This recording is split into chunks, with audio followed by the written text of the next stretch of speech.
Hello everyone, तो आप सब कैसे हैं। आपको सबको रामनवमी की बहुत बहुत शुभकामना है। और आपको मेरे बैकग्राउंड में भजन का सुनाई दे रहा होगा। हमारे नीचे अभी सोसाइटी में भजन कीर्तन रखा है रामनवमी के दिन। मैं भी जाने वाली हूँ, आपको भी दिखाने वाली हूँ और आप ज़रूर से देखिएगा। और आज इस रामनवमी के पावन अवसर पर आप मेरे वीडियो को ज़्यादा से ज़्यादा शेयर करिएगा, प्लीज़ लाइक करिएगा और सब्सक्राइब करना ना भूलिएगा। तो मैं यही कह रही हूँ कि जैसे कि राम सीता माता जैसी पत्नी सबको चाहिए, वाइफ सबको चाहिए, लेकिन राम जी जैसा कोई बनना नहीं चाहता। यही इस कलयुग की सच्चाई है, ये सबको पता होगा। तो मैं यही चाहूँगी कि हम हर साल मनाते हैं रामनवमी, हर साल सब स्टेटस रखेंगे राम जी की, बस ठीक, राम जी की जय हो, राम जी जैसा। पर राम जी की जैसा एक भी गुण अगर कोई लेना चाहे ना, सब अपने अंदर एक गुण ले लेंगे तो भी अपना समाज में कितना सुधार आएगा। राम जी जैसा मर्यादा पुरुषोत्तम कोई नहीं बन सकता, मैं बताती हूँ आज के कलयुग में। लेकिन अपने अंदर सुधार ज़रूर कर सकते हैं अगर आप सोच लो कि आपको करना है, आपको एक अच्छा इंसान बनना है। मैं ऐसा नहीं कहती कि आप सब बुरे इंसान हैं, आप अच्छे हैं, मैं भी हूँ, मेरे अंदर भी बहुत कमियाँ हैं, सबके अंदर होती है, कोई परफेक्ट नहीं होता है, क्योंकि हम भगवान नहीं, हम इंसान हैं और इंसान से गलती होती है। लेकिन गलती होने के बावजूद भी अगर इंसान सुधर जाता है तो उसे इंसान कहते हैं। कहते हैं ना कि शाम का भूला अगर सुबह का भूला अगर शाम को घर लौट आए तो उसे भूला नहीं कहते। तो एक बार अगर आपसे गलती ऐसी हुई है, कोई चूक हुई है, किसी का आपने दिल दुखाया है, किसी को आपने धोखा दिया है, किसी के साथ में छल कपट किया है, किसी को आपने यानी किसी का बुरा करने का सोचा है या किया है या करने का आप सोच रहे हैं, तो वो यानी आपने एक बार किया है, ठीक है, तो आपसे हो गई गलती इंसान के नाते। लेकिन आप सोचिए कि अभी वो गलती आपसे दोबारा नहीं होगी, वो गलती या फिर वो आप दोबारा नहीं करेंगे, इतना आप सोच सकते हैं। आप अपने अंदर एक पॉजिटिव एनर्जी आप ला सकते हैं, एक पॉजिटिव एक चेंजेस आप कर सकते हैं, जिससे आप ही का नहीं, आपके साथ में रहने वालों का, आपकी फैमिली का, सबका बहुत अच्छी पॉजिटिव वाइब्स आएगी, बहुत अच्छी पॉजिटिव ऑरा रहेगा।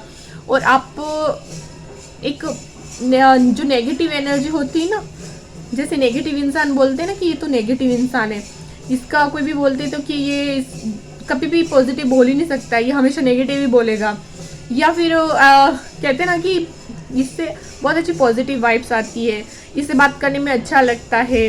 और इसको देख लेते हैं, सुबह सुबह इसका चेहरा देख लेते हैं तो बहुत अच्छा दिन निकलता है।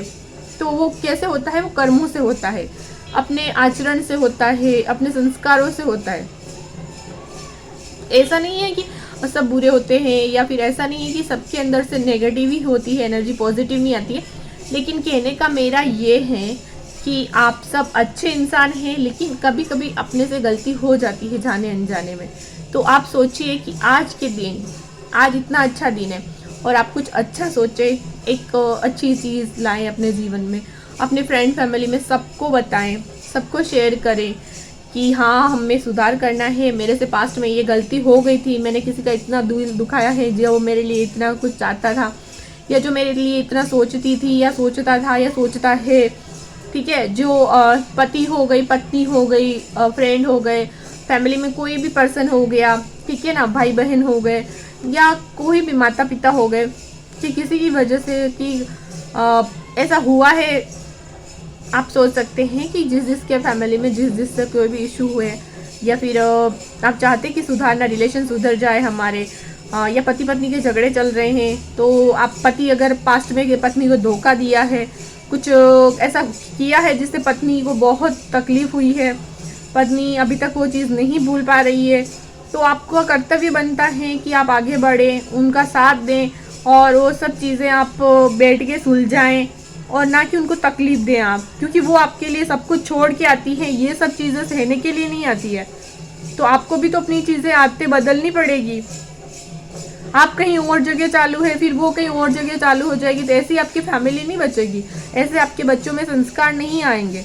और एक परिवार, एक नारी 100 पीढ़ी को पढ़ाती है, यानी कि एक शिक्षित नारी 100 पीढ़ी को पढ़ाती है। अगर आप शिक्षित नारी को ही इस तरह से आप उन्हें धोखा देंगे, परेशान करेंगे, तो वो खुद ही से नहीं रह पाएगी सही से, उसकी मेंटली स्थिति आप सही नहीं रख पाओगे, तो वो 100 पीढ़ी को कैसे पढ़ाएगी, आपके परिवार में आपको बच्चों पर कैसे ध्यान दे पाएगी। तो आपका कर्तव्य बनता है पहले कि आप अपनी बीवी को खुश रहिए, उनके साथ में फेथफुल ट्रस्टफुल रहिए, उनको अच्छे से रखिए, उनका ख्याल रखिए। वो नॉर्मल है फिर भी, या वो प्रेग्नेंट है, तो उसमें तो आपका ज़्यादा ही कर्तव्य बनता है, क्योंकि आपने आपके लिए आपके वंश को आगे बढ़ा रही हैं, आपके लिए कर रही हैं, वो किसी पड़ोसी के बच्चे को नहीं पैदा कर रही है।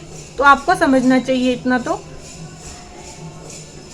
वो इतना सेक्रीफाइस करती है और आप इतनी सी आदत में चेंजेस नहीं ला सकते हैं। वो किसी भी हालत में आपको चाह रही है, तो आप क्या उसको हर बार हर्ट करेंगे, आप उसको बेवकूफ़ बनाते जाएंगे। कोई बेवकूफ़ नहीं होता है, सबको पता चलता है, इंसान के रवैये से, इंसान के एक सोच से, इंसान की एक नज़र से पता चल जाता है। जो आपके साथ में 24 घंटे रहती है, जो 16-17 साल से आपके साथ रह रही है, तो उसको बेवकूफ़ बनाना बंद कर दीजिए। उसको अच्छी तरह से पता है कि आप क्या कर रहे हैं। वो नहीं बोल रही है, वो घर की शांति के लिए नहीं बोल रही है, आपके बच्चों के भविष्य के लिए नहीं बोल रही है, लेकिन आप सुधर जाइए। उसको सब पता है, ऐसा नहीं कि उसको नहीं पता है, सब पता है उसे, फिर भी वो कभी कभी नहीं बोलती है।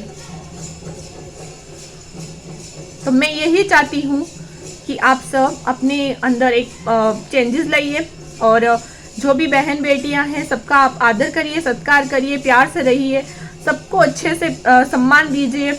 और मैं मर्दों की बात नहीं कर रही हूँ, मैं लेडीज़ को भी बोल रही हूँ कि आप भी चेंजेस लाइए। कुछ अगर गलत आते हैं आपकी भी, यानी कि झगड़ा करने की आदत नहीं होती है हमेशा, औरत ऐसा नहीं होती है, औरत बहुत अच्छी होती है, बहुत सहनशीलता होती है, उतनी मर्द के पास में सहनशीलता नहीं होती है। लेकिन कभी कभी कारण ऐसे बन जाते हैं जिसकी वजह से औरत फिर चंडी का रूप धारण कर लेती है।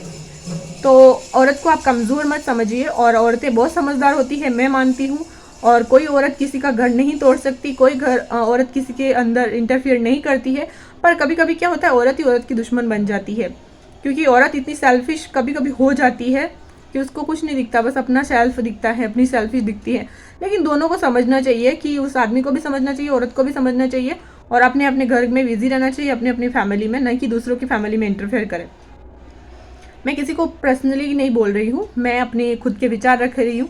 जैसे भी आपकी विचार हैं, आप इसको अच्छे पॉजिटिव वे में ले सकते हैं, आप चाहें तो इसको नेगेटिव वे में भी ले सकते हैं, पर मैं आपके लिए अच्छे के लिए बोल रही हूँ। जो मैंने ऑब्जर्व किया है, ये मेरी विचारधारा है, मैं अपने विचारों पे बोल रही हूँ, मैंने जो एक्सपीरियंस किया है उसके ऊपर मैं बोल रही हूँ। और हैप्पी रामनवमी, सब खुश रहिए, अच्छे रहिए, अपनी फैमिली के साथ में, बच्चों के साथ में दर्शन करने जाइए, और सबके साथ अच्छे रहिए, बस मैं ये चाहती हूँ। और औरतों का सम्मान करिए, सबसे मेन बात तो ये, औरतों को सम्मान दीजिए। ऐसा नहीं कि आपने खर्चा दे दिया महीने का, या फिर आपने अपनी ड्यूटी जो होती है, मैं बोलना नहीं चाहती इतना, वो पूरी कर दी तो आप अपनी कर्तव्य से मुक्त हो गए, ऐसा नहीं होता है। फैमिली के साथ में टाइम स्पेंड करना होता है, उनके साथ में 2 अच्छी बातें करनी होती है, उनको थोड़ा सा स्पेशल फील कराना होता है, वो भी आप ही की कर्तव्य होता है, ठीक है ना। वो पूरे दिन 4 दीवारी में आपके लिए घर में बैठी रहती है, किसी और के लिए नहीं, और आप बाहर जा रहे हो, वो आपके ट्रस्ट पे बैठी है कि आप ट्रस्टेबल रहोगे उनके साथ में, ठीक है ना। तो बस मैं इतना ही कहना चाहती हूँ, ज़्यादा कुछ नहीं कहूँगी मैं। तो कल लाएंगे आपके लिए नया वीडियो, आज कहाँ लाएगा, तो आप ये वीडियो में नए हैं तो सब्सक्राइब करिएगा, लाइक करिएगा, और शेयर करना मत भूलिएगा। Thank you so much. और कोई भी बात का आपको बुरा लगा हो तो छोटी बहन समझ के मुझे माफ़ कर दीजिएगा। तो जय राजस्थान, जय रामनवमी, जय श्री राम। Thank you.